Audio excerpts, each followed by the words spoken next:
and I just can't believe that we'd be as comfortable as we are. And they spoil the stuffings out of us.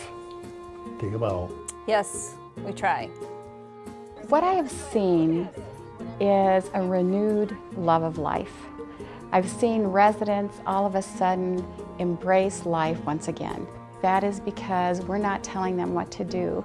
We are letting them be them, but we're only assisting them in the areas that they cannot manage on their own. Everybody's smiling and everybody's happy and they feel more comfortable with themselves and with what they're doing and more open to make decisions for themselves. They're more active than what they used to be. They're not sitting around their rooms like they used to. The residents are not as sick. They aren't as sick. They live longer. Isn't that something? Just being able to wake up when you want, you know, for me, if somebody told me I had to be awake at 6 a.m. every single morning, I'd be a little grumpy. And, you know, just being able to have those small choices makes a big difference because they're in control of something. We used to use fairly heavy drugs to be able to help people stay calm. We don't use them anymore. And we don't use them not because we've solved the behavior, but we've allowed the resident to live the life that they knew, that they're comfortable with. They set the pace for us rather than us setting the pace for them. And so it's a life that they're familiar with. And yeah, they need more care. And yes, we can provide that. But on the other hand, they have their own life and they can choose to be involved or not be involved wherever they want to be. The residents feel much more like individual people, and that they used to talk about their caregivers or the nurse's aide. Now they talk about Carol or Margaret, and they describe them as a friend. The warmth that they give us is amazing. It's just, like I said, it doesn't feel like you're working because you're making such a huge difference in their lives by letting it be their home.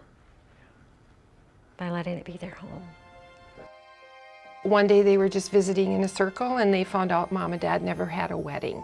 And Dad said that was one of his biggest regrets, is that Mom never had a wedding. We had a legal marriage by a pastor and in a church, but that was all that we had. So of course me, boom, things start going off in my head, you know, I'm like, oh, I got an idea. We gotta have a wedding.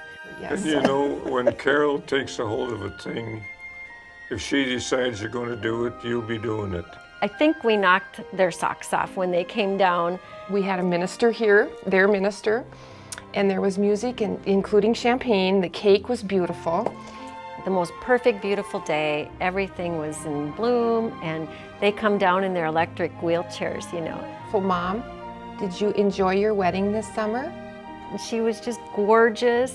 She was just absolutely glowing.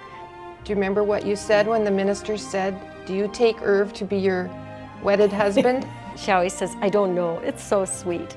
So the girls who were working with her for the whole week, you know, you gotta say, I do. What did you say? I do. I do.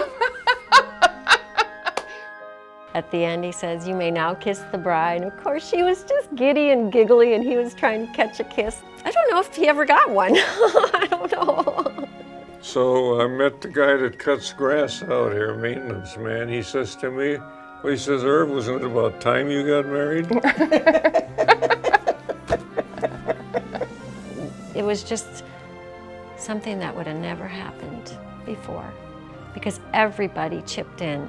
Everybody chipped in to help. It is just amazing what difference that makes. The friendships are stronger, the relationships are stronger, and there are downsides. A death is much more affecting of everybody in that household today than it was 3-4 years ago. Just so many tears. The connection is just so it's so deep. One of our staff says it so well. She says that, you know, yes, we take care of the residents that live here, but they literally take care of us. They see us through our hard times. They see us through our happy times. They celebrate with us, as well as they grieve with us. We're in this together, and isn't that what a family's all about?